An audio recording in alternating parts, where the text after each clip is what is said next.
பித்திருக்களுடைய சாபம். நிறைய பேர் வந்து பார்த்தீங்கன்னா, பித்திருக்களுடைய சாபம் நீங்குவதற்கு வந்து பார்த்தீங்கன்னா, இங்கே பாபநாசம் போவாங்க.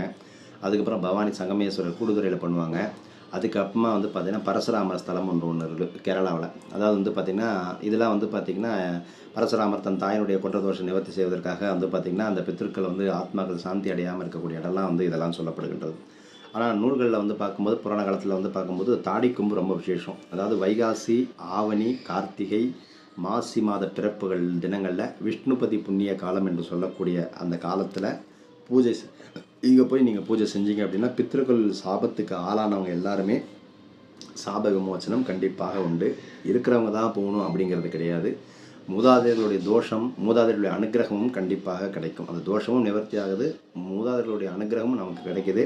எங்க இருக்கு அப்படின்னா, திண்டுக்கல் வேடச்சந்தூர் ரூட்ல 15 கிலோமீட்டர் டிஸ்டன்ஸ்ல இருக்கு. போய் பாருங்க. பித்தர்களுடைய சாபம் நீங்க தாடி கொம்பு.